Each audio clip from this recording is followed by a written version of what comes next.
ஆசிரியர் பெருமக்கள் அனைவருக்கும் இனிய காலை வணக்கம். ஸ்பெஷல் டெட் எக்ஸாமுக்கான டே 3 மேத்ஸ் கொஷின்ஸை காலை எழுந்தவுடன் கணக்கு அப்படிங்கிற டாப்பிக்கில் நம்ம இன்னைக்கு பார்க்க போகிறோம். 21வது கேள்வி பாருங்க. விகிதமுறு எண்கள் என்பது டேஷ் வடிவ எண்கள். இதில் ஏ மற்றும் பி ஆகியவை முழுக்கள் மற்றும் டேஷ் ஆகும் இப்படின்னு கொடுத்துருக்கோம். நிறைய டீச்சர்ஸ் கீழே கமெண்ட்ஸை சொல்லும்போது என்ன சொல்லியிருந்தீங்கன்னா, சார் இங்கிலீஷ் மீடியத்துலையும் கொஞ்சம் சொல்லுங்க அப்படின்னு சொல்லியிருந்தீங்க. இந்த கொஷின்ஸ் நான் கொஞ்சம் ஆல்ரெடி ரெடி பண்ணி வச்சிருந்தேன் அப்படிங்கிறதால என்னால் இங்கிலீஷில் கீழே சப்டைட்டில் கொடுக்க முடியல. நிச்சயமாக அடுத்தடுத்த டேஸ் வரும்போது முடிஞ்சால் ஃபுல் கொஷின்ஸுமே நான் உங்களுக்கு இங்கிலீஷில் கொடுக்குறேன். இல்லாட்டி இன்னைக்கு இந்த வீடியோவில் நான் என்ன பண்ணுறேன் அப்படின்னா, இந்த கீவேர்ட்ஸுக்கு மட்டுமாவது இங்கிலீஷில் சொல்லிடுறேன். சரிங்களா? இனி அடுத்தடுத்து வரக்கூடியதில் பெரும்பாலும் கொஷின்ஸை தமிழ் மீடியம் இங்கிலீஷ் மீடியம் ரெண்டுமே கொடுக்கறதுக்கு ட்ரை பண்ணுறேன். இல்லை பாருங்கள், விகிதமுறு எண்கள். விகிதமுறு எண்கள் அப்படிங்கிறத இங்கிலீஷில் என்ன சொல்லுவாங்க அப்படின்னா, ரேஷனல் நம்பர்ஸ் அப்படின்னு சொல்லுவாங்க. நம்ம இன்னைக்கு டாபிக் பார்க்க போகிறது முழுக்கவே இந்த ரேஷனல் நம்பர்ஸை பேஸ் பண்ணி தான் கொஷின்ஸ் பார்க்க போகிறோம். விகிதமுறு எண்கள் அப்படிங்கிறத ரேஷனல் நம்பர்ஸ் அப்படின்வாங்க. அது எந்த வடிவத்தில் இருக்கும் அப்படின்னு கேட்டிருக்காங்க. ரேஷனல் நம்பர்ஸ் எல்லாமே பொதுவாக என்ன வடிவத்தில் இருக்கும் அப்படின்னா P/Q. நம்மளுடைய புக்கில் கொடுத்துருக்கிறது மாதிரி சொல்லணும் அப்படின்னா P/Q அப்படிங்கிற ஃபார்மேட்டில் இருக்கும். இந்த கீழே இருக்கிற Q டினாமினேட்டர் இருக்கு இல்லைங்களா, இந்த பகுதி இஸ் நாட் ஈக்குவல் டு 0வா இருக்கும்.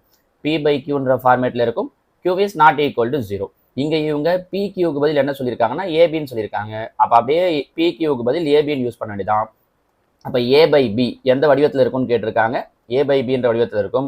இதில் ஏவும் பியும் முழுக்கள் அப்படின்னா முழு எண்கள். சரிங்களா? அந்த தெரியும் இல்லையா, ப்ளஸ் மைனஸ் சம்திங் 0 எது வேணாலும் இருக்கலாம். ஆனால் அதே நேரம் என்னவா மட்டும் இருக்கக்கூடாதுன்னா, இந்த பகுதி இங்கிலீஷில் டினாமினேட்டர் அப்படின்னுவோம். பகுதி மட்டும் என்னவா இருக்கக்கூடாதுன்னா 0வா இருக்கக்கூடாது. அப்போ விகிதமுறு எண்கள் என்ன ஃபார்மேட்டில் இருக்கும்னா A/Bங்கிற ஃபார்மேட்டில் இருக்கும். B is not equal to 0. இதுதான் உங்களுக்கு கேட்டிருக்க கொஸ்டின். சரிங்களா? விகிதமுறு எண்கள் அப்படிங்கிறது இங்கிலீஷில் ரேஷனல் நம்பர்ஸ் அப்படின்னு சொல்லுவோம். எந்த லெட்டரால் டெனோட் பண்ணுவோம் அப்படின்னா Q அப்படிங்கிற லெட்டரால் டெனோட் பண்ணுவோம். இதையும் தெரிஞ்சு வச்சுக்கோங்க. அடுத்ததாக ஒரு கொஸ்டின் வரும்போது இதையும் ஒரு கேள்வியாக கேட்டிருக்கு. டீச்சர்ஸ் புரியுதுங்களா? ஸோ இப்போதைக்கு தமிழில் இருக்கிற கொஸ்டின்ஸுக்கு நான் இங்கிலீஷில் வேர்ட்ஸை மட்டும் சொல்கிறேன். அடுத்தடுத்த நாட்கள் நான் ஃபுல்லாகவே இங்கிலீஷ் மீடியத்தில் போடுறேன். 22 பாருங்க. விகிதமுறு எண்கள் எந்த எழுத்தால் குறிக்கப்படுகிறது? இதோ இப்போ போன கொஸ்டினில் சொன்னதை தான் இங்கே அப்படியே கேட்டிருக்காங்க பாருங்க. விகிதமுறு எண்களை எந்த எழுத்தால குறிப்போம் அப்படின்னு கேட்டிருக்காங்க. விகிதமுறு எண்கள் அப்படிங்கிறத எந்த எழுத்தால குறிப்போம்னா Q. இங்கிலீஷில் விகிதமுறு எண்களுக்கு என்னன்னு சொல்லுவோம் அப்படின்னா ரேஷனல் நம்பர்ஸ் அப்படின்னு சொல்லுவோம். இன்னும் சொல்ல போனால் இந்த நம்பர்ஸோட பேஸ் வீடியோ ஃபுல்லாகவே ஒவ்வொரு நம்பருக்கும் ஏன் நம்ம N யூஸ் பண்ணுறோம், W யூஸ் பண்ணுறோம் அப்படிங்கிறது எல்லாமே நான் தனியாக ஒரு வீடியோவை போட்டிருக்கேன். நான் அதோட லிங்கையுமே உங்களுக்கு கீழே அனுப்பி விடுறேன். அதை பார்த்தீங்கன்னாலும் இந்த நம்பர்ஸை பற்றின ஒரு ஃபுல் வியூ உங்களுக்கு தெரிஞ்சிடும். சரிங்களா? N அப்படிங்கிறது பார்த்தோம் அப்படின்னா இங்கிலீஷில் நேச்சுரல் நம்பர்ஸ் அப்படின்னு சொல்லுவாங்க. தமிழில் இயல் எண்கள் அப்படின்னு சொல்லுவோம். ஏன்னா இங்கே நான் விகிதமுறு எண்களை வச்சு கொஸ்டின் கேட்டிருக்கிற மாதிரி நமக்கான ஸ்பெஷல் டெட்டில் அவங்க வேறு எந்த லெட்டர்ஸ் வச்சு வேணாலும் கொஸ்டின் கேட்கலாம். அதால் நான் இதுக்கான விளக்கத்தையும் சொல்லிடுறேன். Nங்கிறது நேச்சுரல் நம்பர், இயல் எண்கள் அப்படின்னு சொல்லுவோம். W அப்படிங்கிறது ஓல் நம்பர்ஸ், முழு எண்கள் அப்படின்னு சொல்லுவோம். முழு எண்கள் அப்படின்னு சொல்லுவோம். Z அப்படிங்கிறத என்ன சொல்லுவோம் அப்படின்னா இன்டீஜர்ஸ் அப்படின்னு சொல்லுவோம். இங்கிலீஷ் தமிழில் முழுக்கள். இப்போது இதில் கவனித்தோம் அப்படின்னா நேச்சுரல் நம்பருக்கு N வருது, இங்கே லெட்டர் N வருது. ஹோல் நம்பருக்கு இங்கே W வருது, இங்கே W வருது. அப்போ இன்டீஜருக்கு I வர்றதால இங்கே I தானே வரணும். ஆனால் அவங்க என்ன பண்ணியிருக்காங்க, இசட்னு யூஸ் பண்ணியிருக்காங்க பாருங்க. ஏன் அப்படிங்கிறத நான் அந்த வீடியோவில் உங்களுக்கு தெளிவாக சொல்லியிருக்கேன். ஒவ்வொன்றுத்துக்குமே என்ன காரணம், இல்லை அந்த நம்பர்ஸை எப்படி எழுதுவோம், நான் அதோட லிங்க் உங்களுக்கு தரேன். அடுத்ததாக Qங்கிறது தான் இப்போ நம்ம பார்க்கக்கூடிய இந்த ரேஷனல் நம்பர்ஸ். விகிதமுறு எண்களை சொல்லும்போது Q அப்படிங்கிற லெட்டரால் டெனோட் பண்ணுவாங்க. சரிங்களா? இங்கே எனக்கு இன்னொரு டவுட். இந்த ரேஷனல் நம்பர்லையும் பார்த்தீங்கன்னா 6ன்னு வருது. ஆனால் இதுக்கு நம்ம என்ன சொல்கிறோம், Q. இதையுமே நம்ம இந்த வீடியோவில் விளக்கமாக சொல்லியிருக்கோம். எனக்கு என்ன இப்போ கொஸ்டின் அப்படின்னா, நான் இந்த வீடியோவில் உங்களுக்கு கொடுக்கக்கூடிய ஃபர்ஸ்ட் கொஸ்டின் அதே மாதிரி இதை ஒன்று சொல்லணும்னு நினச்சேன். ஒவ்வொரு வீடியோலையுமே நம்ம நடுவில் இந்த மாதிரி கொஸ்டின்ஸ் கொடுக்குறோம் இல்லையா, ஒரு 4 கொஸ்டின் 5 கொஸ்டின்லாம் கொடுக்குறதுக்கெல்லாம் உண்மையிலே டீச்சர்ஸ் அவ்வளோ பேர் என்ன பண்ணுறீங்க அப்படின்னா கீழே கமெண்ட்ஸில் ஆன்சர் சொல்கிறீங்க. பரவாயில்ல, அப்போ அந்த அளவுக்கு கவனிக்கிறீங்க, எழுதி வைக்கிறீங்க அப்படிங்கிறதே சந்தோஷமாக தான் இருக்குது. இப்போ என்னோட கொஸ்டின், R அப்படிங்கிறது எந்த நம்பர்ஸை குறிக்கும்? இது நீங்கள் சர்ச் பண்ணி எனக்கு சொல்லுங்கள் பார்க்கலாம். R இப்போ எப்படி விகிதமுறு எண்களுக்கு Qன்னு சொல்கிறோமோ அதே மாதிரி R அப்படிங்கிறது எந்த நம்பர்ஸை குறிக்கும் அப்படிங்கிறது தான் என்னோட ஃபர்ஸ்ட் கொஸ்டின். சரிங்களா? அடுத்த 23. தொகுதி மற்றும் பகுதி ஆகியவற்றில் டேஷ் குறி உள்ளதெனில் விகிதமுறு எண் மிகை விகிதமுறு எண்ணாக இருக்கும். அவங்க இது மாதிரியான கொஸ்டின் தான் நமக்கு டெட்டில் வரும்போது ரொம்ப சிம்பிளாக கேட்டு போயிடுறாங்க. இப்போ இதில் பார்த்தீங்கன்னா தொகுதி மற்றும் பகுதி. தொகுதி அப்படின்னா தெரியும் இல்லையா, தொகுதி அப்படிங்கிறது நியூமரேட்டர் அப்படின்னும், பகுதி அப்படிங்கிறத டினாமினேட்டர் அப்படின்னு சொல்லுவோம். சரிங்களா? ஸோ இதில் எந்த குறி இருந்தது அப்படின்னா அது ஒரு மிகை நம்பர். மிகை அப்படின்னா பாசிட்டிவ், குறை அப்படின்னா நெகட்டிவ். தொகுதியிலையும் பகுதியிலையும் இப்படி மேலே ஒரு நம்பர் இருக்குது, கீழே ஒரு நம்பர் இருக்குது. இந்த ரெண்டு இடத்துலையும் என்ன குறி இருக்கணும்னு இருந்துச்சுன்னா ஆன்சர் நமக்கு பாசிட்டிவில் கிடைக்கும்னு கேட்குறாங்க. ஒன்றும் இல்லை, மேலேயும் ப்ளஸ் கீழையும் ப்ளஸ் அப்படின்னா ஆன்சர் ப்ளஸ், இல்லைனா மேலேயும் மைனஸ் கீழேயும் மைனஸ், ரெண்டுமே மைனஸாக இருந்தாலும் என்னவாகும்னா இந்த மைனஸ் மைனஸ் கேன்சல் ஆகிடும். அப்போ மறுபடியும் என்ன வரும்னா ப்ளஸ் வரும் அப்படிங்கிறது அர்த்தம். அப்போ மேலேயும் கீழேயும் குறி எப்படி இருக்கணும் அப்படின்னா ஒன்று ரெண்டுமே ப்ளஸ்ஸாக இருக்கணும், இல்லைனா ரெண்டுமே மைனஸாக இருக்கணும். அப்போ தான் நமக்கு ஆன்சர் என்ன கிடைக்கும் அப்படின்னா ப்ளஸ் கிடைக்கும். இந்த ஆன்சர் எங்கே இருக்குன்னு பார்த்துட்டோம்னா முடிஞ்சிருச்சு. பாருங்கள், ஃபர்ஸ்ட் ஆன்சரே ஒரே மாதிரியான, அப்போ ஒரே மாதிரி சேம் சிம்பிள் சேமாக இருந்துச்சு அப்படின்னா நமக்கு ஆன்சர் மிகையாக இருக்கும். சரி, ஒருவேளை மேலேயும் கீழே வேறு வேறவா இருந்துச்சுன்னா ஒரு பேச்சுக்கு மேலே ப்ளஸ் கீழே மைனஸ், இல்லை சார் மேலே மைனஸ் கீழே ப்ளஸ், இப்படி இருந்தால் ஆன்சர் என்ன கிடைக்கும் அப்படின்னா நமக்கு கண்டிப்பாக மைனஸ் தான் கிடைக்கும். பாருங்கள், இந்த பி ஆப்ஷன் பார்த்தீங்கன்னா வெவ்வேறான குறி இருந்தாலும் ஆன்சர் மைனஸ். மிகை தொகுதி மற்றும் குறை பகுதி, குறை தொகுதி மற்றும் மிகை பகுதி எப்படி இருந்தாலும் அதான் மேலேயும் கீழே வேற அப்படின்னு இருந்துச்சுன்னா நமக்கு ஆன்சர் மைனஸ் கிடைக்கும். அவங்க கேட்கறது எப்போ ப்ளஸ் கிடைக்கும்னு கேட்டிருக்காங்க. ஸோ ஆன்சர் ஒரே மாதிரியாக இருந்துச்சுன்னா மட்டும்தான் என்ன கிடைக்கும் அப்படின்னா ப்ளஸ் கிடைக்கும். ஆக்சுவலாக இதே ரூல் தான் மல்டிப்ளைக்கும். இங்கே அவங்க தொகுதி பகுதியை வச்சு வகுத்தில் சொல்லியிருக்காங்க இல்லையா. பெருக்கல் வரும்போது அப்படிதான், ரெண்டுமே ஒரே குறியாக இருந்தால் மட்டும்தான் நமக்கு ஆன்சர் என்ன கிடைக்கும் அப்படின்னா ப்ளஸ் கிடைக்கும். இதையும் தெரிஞ்சு வச்சுக்கோங்க. ஓகேங்களா. அடுத்ததா கேள்வி எண் 24. பின் வருவனவற்றுள் எது மிகை விகிதமுறு எண் அல்லது குறை விகிதமுறு எண் அல்ல? இது ஒரு சூப்பர் கொஸ்டின் பாருங்க. இந்த நம்பர்ஸ்ல நெய்தர் பாசிட்டிவ் நார் நெகட்டிவ்னு கேட்டிருக்காங்க. நெய்தர் பாசிட்டிவ் நார் நெகட்டிவ், எந்த நம்பர் பாசிட்டிவும் கிடையாது நெகட்டிவும் கிடையாதுன்ட்டு. ஸோ எந்த நம்பர் பாசிட்டிவும் இல்லை நெகட்டிவும் இல்லை அப்படின்னா 0. இது ஆல்ரெடி தெரியும்னு நினைக்கிறேன் இல்லையா. 0க்கு தான் பாசிட்டிவும் கிடையாது நெகட்டிவும் கிடையாது. ஓகேங்களா. சரி, ஏற்கனவே ஒரு கொஸ்டின் கேட்டேன்னா இங்கே ரெண்டாவது ஒரு கேள்வி கேட்குறேன் நான். தலைகீழியே இல்லாத எண், தலைகீழி இல்லாத எண் எது? இது ரெண்டாவது கேள்வி. இதுக்கு ஆன்சர் என்ன? இப்போ நம்ம சொன்னதை பேஸ் பண்ணி தான், அதனால தான் இந்த கொஸ்டின் நான் இங்கே கேட்குறேன். தலைகீழி இல்லாத எண் எது? எந்த நம்பருக்கு இன்வெர்ஸ் கிடையாது, தலைகீழி கிடையாது அப்படின்னு சொல்லி கேட்டிருக்கோம். சரிங்களா. ஸோ தலைகீழி இல்லாத எண் எது? இந்த கேள்விக்கு நீங்கள் ஆன்சர் சொல்லுங்க பார்க்கலாம். இது நான் உங்களுக்கு கொடுக்கக்கூடிய ரெண்டாவது கேள்வி. ஓகேங்களா. அடுத்தது கேள்வி எண் 25. -1/-2 என்பது எவ்வகையான விகிதமுறு எண் என்பதை தேர்ந்தெடு. இது பாருங்க, -1/-2 எவ்வகையான விகிதமுறு எண் அப்படின்னா அவங்க என்ன கேட்குறாங்க அப்படின்னா பாசிட்டிவா நெகட்டிவான்னு கேட்குறாங்க. இப்போ கொஞ்சம் முன்னாடி சொன்னது மாதிரி தான், மேலேயும் மைனஸ் இருக்கு கீழேயும் மைனஸ் இருக்கு அப்படின்னா மைனஸ் மைனஸ் கேன்சல் ஆகிடும். அப்போ ஆன்சர் என்ன கிடைக்கும் அப்படின்னா 1/2. அப்போ இந்த 1/2ங்கிறது ப்ளஸில் தான் இருக்குது. கரெக்டா. அப்போ ஆன்சர் மிகை விகிதமுறு எண், பாசிட்டிவ் ரேஷனல் நம்பர் அப்படின்னு சொல்லுவோம். ஸோ ஆன்சர் மிகை. சரி டீச்சர், புரியுதுங்களா. மேலேயும் மைனஸ் கீழேயும் மைனஸ் இருந்துச்சுன்னா கேன்சல் ஆகிடும். சரி, ஒருவேளை 3/-4 இப்படி இருக்குன்னு வச்சுக்கோங்க. எங்கேயாவது ஒரு இடத்துல மட்டும்தான் மைனஸ் இருக்குன்னா அதை நம்ம என்னன்னு சொல்லுவோம் அப்படின்னா குறை விகிதமுறு எண் அப்படின்னு சொல்லுவோம். மேலே இல்லைன்னா கீழே எங்கேயாவது ஒரு இடத்துல. சரிங்களா. ஏற்கனவே 2 கொஸ்டின் உங்களுக்கு கேட்டிருந்தேன் இல்லைங்களா. இப்போ மூணாவதா ஒரு கேள்வி கேட்குறேன் பாருங்க. இதுக்கு ஆன்சர் பண்ண முடியுதான்னு பாருங்க. -3/7 இது குறை விகிதமுறு எண்ணா அல்லது மிகை விகிதமுறு எண்ணான்னு சொல்லுங்க பார்க்கலாம். -3/7 குறையா இல்லை மிகையா? இது ஒரு மூணாவது கேள்வி. நாலாவதா ஒரு கேள்வி கொடுக்குறேன். -1/-8 இது குறை விகிதமுறு எண்ணா மிகை விகிதமுறு எண்ணா? ஏன்னா ஒரு கொஸ்டின் செய்யும் போதுமே இப்போ இங்கே முதல்ல இந்த கொஸ்டினை சொல்லும் போது உங்களுக்கு ஈஸியாகவே புரிஞ்சிடும். இதெல்லாம் ஒரு பெரிய விஷயமே இல்லை தான், உங்களோட நாலேஜுக்கு இதெல்லாம் ரொம்ப சிம்பிளான விஷயம் தான். ஆனால் இதே மாடலில் ஒரு 4-5 கொஸ்டின் செஞ்சு பார்த்தோம்னா தான் இந்த ஐடியா என்னங்கிறது நம்ம மைண்டில் நிற்கும். அதனால தான் நான் ஒவ்வொரு மாடல் கொஸ்டின் சொல்லும் போதுமே உங்களுக்கு ஒரு கொஸ்டின் கூட சேர்ந்த மாதிரி சொல்லிட்டு இருக்கிறது. இது எல்லாமும் நீங்கள் கண்டிப்பாக எழுதி வைக்கும்போது பெரும்பாலானவங்க எழுதி வைக்கிறீங்க அப்படின்றதையும் வாட்ஸ்அப்பில் அனுப்பிச்சிருந்தீங்க, சந்தோஷம். அதே மாதிரி இந்த கொஸ்டின்ஸையும் சைடில் எழுதி வைங்க. ஓகேங்களா. ஸோ இதோட ஒரு 4 கேள்வி நான் உங்களுக்கு கொடுத்துருக்கேன். அந்த கொஸ்டின்ஸ் பார்க்கும்போதே நீங்கள் கீழே கமெண்ட்ல ஆன்சர் சொல்லிடுங்க. அப்படி சொல்லிட்டீங்க அப்படின்னா திரும்ப முதல்ல இருந்து ஒரு வாட்டி சர்ச் பண்ண வேண்டிய அவசியம் இருக்காது. அப்பப்போ ஆன்சர் சொல்லிட முடியும். உங்களுக்கு அந்தந்த நேரத்துக்கு அந்தந்த நாலேஜ் மைண்டில் பதிவாயிடும். சரிங்களா. அடுத்ததா கேள்வி எண் 26. இது பாருங்க, -3/-4 என்ற விகிதமுறு எண்ணின் தசம வடிவம் என்ன? தசம வடிவம் அப்படின்னா அந்த டெசிமல் ஃபார்ம் அப்படின்னு சொல்லுவோம். நம்ம இந்த டெசிமல் ஃபார்மை பற்றி நேற்றுக்கு வீடியோவில் பார்த்துருந்தோம். நேற்று நிறைய கொஸ்டின்ஸ் இந்த டெசிமல் ஃபார்ம் பற்றி தான் பார்த்துருந்தோம்.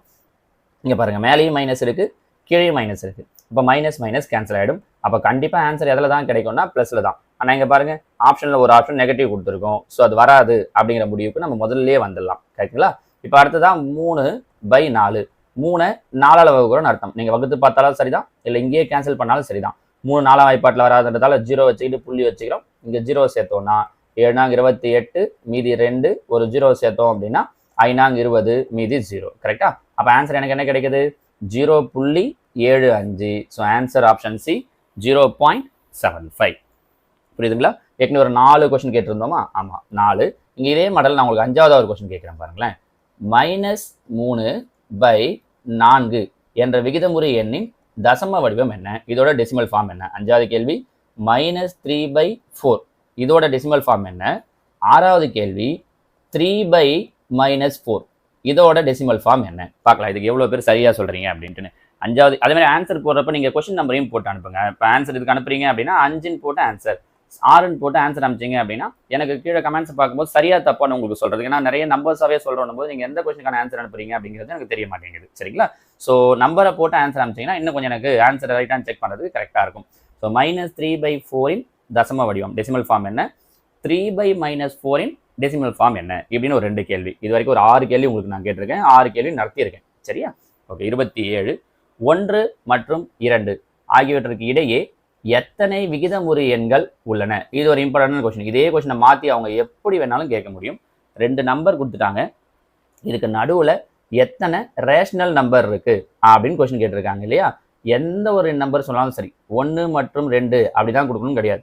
அவங்க வெறும் 1 மற்றும் 1.1 0 மற்றும் 0.001 இப்படின்னு எந்த நம்பர் கொடுத்தாலும் அதுக்கு நடுவில் எத்தனை நம்பர் இருக்கு அப்படின்னு கேட்குறாங்க. விகிதமுறு எண்கள் எத்தனை இருக்குன்னா முடிவிலி இன்ஃபினிட்டி அப்படிங்கிறது தான் ஆன்சர்.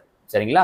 There is uncountable. இதுக்கு நடுவில் எத்தனை விகிதமுறு எண்கள் இருக்குன்னு கேட்டாங்க அப்படின்னா எக்கச்சக்கமாக இருக்கு. முடிவிலின்னு கொடுப்பாங்க, இல்லாட்டி என்ன கொடுப்பாங்க அப்படின்னா எண்ணிக்கையற்ற அப்படிங்கிற வார்த்தையை யூஸ் பண்ணுவாங்க. எதை யூஸ் பண்ணாலும் சரிதான்.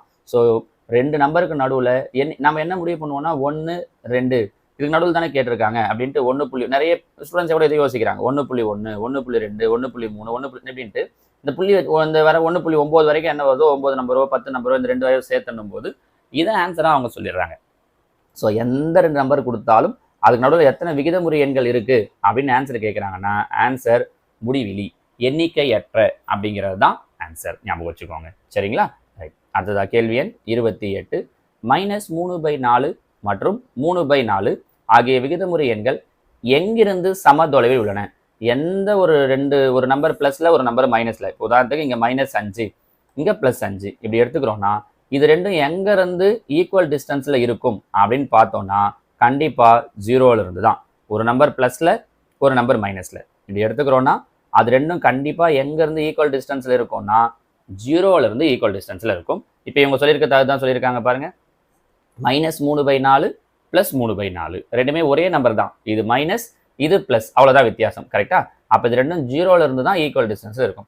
இவங்க இதே கொஸ்டினை எப்படி மாற்றி கேட்கலாம் அப்படின்னா ஒரே மாதிரியான மிகை மற்றும் குறை எண்கள் எந்த எண்ணிலிருந்து எந்த ஒரு மிகை அதே அளவுக்கு குறை எண்ணும் எதிலிருந்து சம தொலைவில் இருக்குன்னு கேட்குறாங்கன்னா 0ல இருந்து. இதெல்லாம் ஞாபகம் வச்சுக்கோங்க. 0ல இருந்து. அதே மாதிரி இங்க ஈஸியாக நம்பர் -3/4 3/4ன்னு கொடுக்குறாங்களா?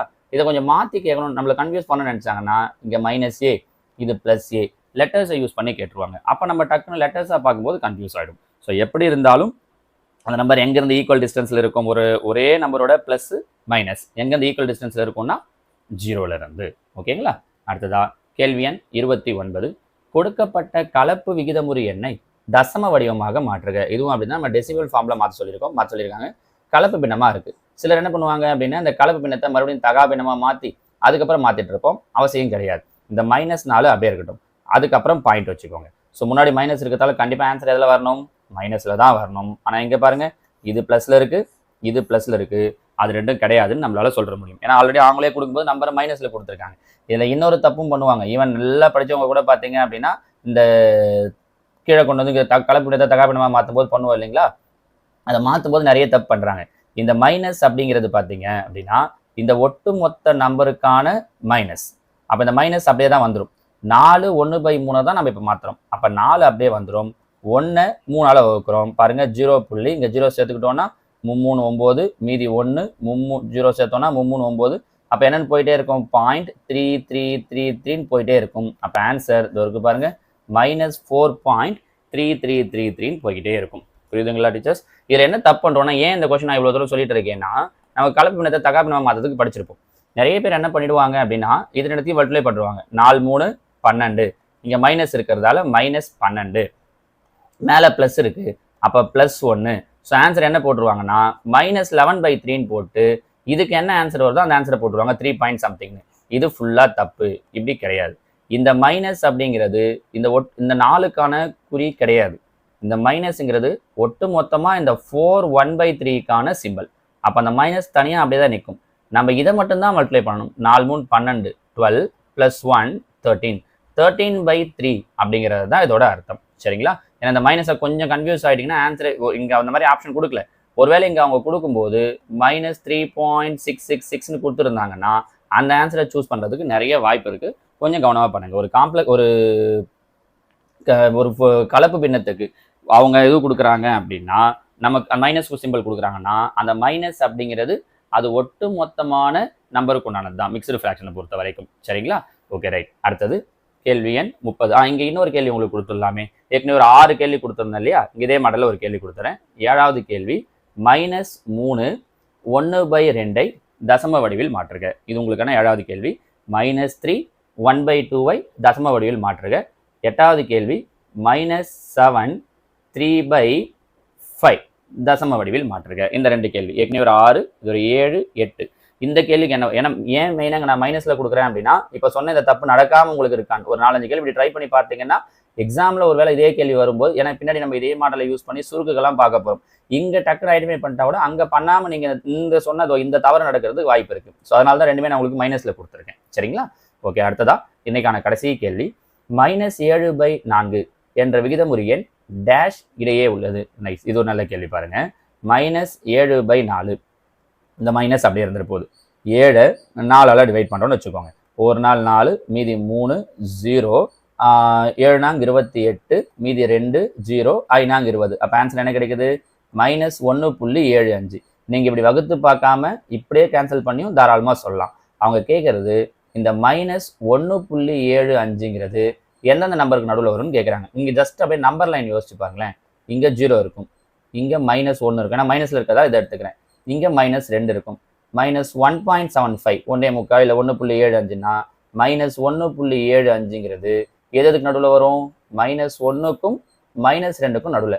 நம்ம பெரும்பாலும் என்ன சூஸ் பண்ணுற வாய்ப்பு இருக்குன்னா -1 வரதால 0வை சூஸ் பண்ணி நிறைய பேர் சொல்லுவாங்க. அதனால தான் உங்களுக்கு இந்த நம்பர் லைனே போட்டு காட்டியிருக்கேன். அப்போ -1.75ன்றது எதுக்கு நடுவில் இருக்கும் அப்படின்னா -1 மற்றும் -2க்கு நடுவில் இருக்கும். புரியுதுங்களா டீச்சர்ஸ்? ஏற்கனவே 8 கொஸ்டின் சொன்னேன்னா இங்கே இன்னும் கூட ஒரு 2 கொஸ்டின் சொல்கிறேன் பாருங்களேன். 9வது கேள்வி -3/2 -3/2 எந்தெந்த எண்களுக்கு இடையில் அமையும்? இது 9வது கேள்வி. 3 மைனஸ்ல எடுத்துக்கலாமா? -3/5 எந்தெந்த எண்களுக்கு இடையில் அமையும்? இந்த 2 கேள்விக்கு ஆன்சர் சொல்லுங்க பார்க்கலாம். இது 9வது கேள்வி. 10வது கேள்வி -3/2 எந்தெந்த எண்களுக்கு இடையில் அமையும்? எந்தெந்த முழு எண்களுக்கு இடையில்? இப்போ சொல்லியிருக்கோம் இல்லையா? இது மாதிரி 10ங்கிறது 10வது கேள்வி -3/5 என்பது எந்தெந்த எண்களுக்கு இடையில் அமையும்? சரிங்களா? ஸோ இது வரைக்கும் நான் உங்களுக்கு இன்னைக்கு 10 கேள்விகள், மொத்தமாக 30 கேள்விகள் முடிஞ்சிருக்கு. இன்னைக்கு வீடியோலையும் நான் உங்களுக்கு ஒரு 10 கேள்வி போகிறது கொடுத்துருக்கேன். நான் ஒரு 10 கேள்வி நடத்திருக்கேன், உங்களுக்கு ஒரு 10 கேள்வி. ஏறக்குறைய நீங்கள் அப்போ எத்தனை கொஸ்டின்ஸ் பார்த்துருக்கீங்க அப்படின்னா ஒரு 20 கேள்விகள் பார்த்துருக்கீங்கன்னு அர்த்தம். இதே ஆர்டரில் நீங்கள் டெய்லியும் பார்த்துட்டு இருந்தீங்கனாலே போதும். மேத்ஸில் அவங்க கேட்கக்கூடிய நம்மளுடைய இதுவாக தான் இருக்கணும். 30க்கு ஒரு 10 போட்டால் போதும், 15 போட்டால் போதெல்லாம் கிடையாது. 30க்கு 30யுமே மேத்ஸில் நம்மளால் அட்டன் பண்ண முடியும். சரிங்களா? நாளைக்கு வேறு சில கொஸ்டின்ஸோடு பார்க்குறேன். தேங்க்யூ.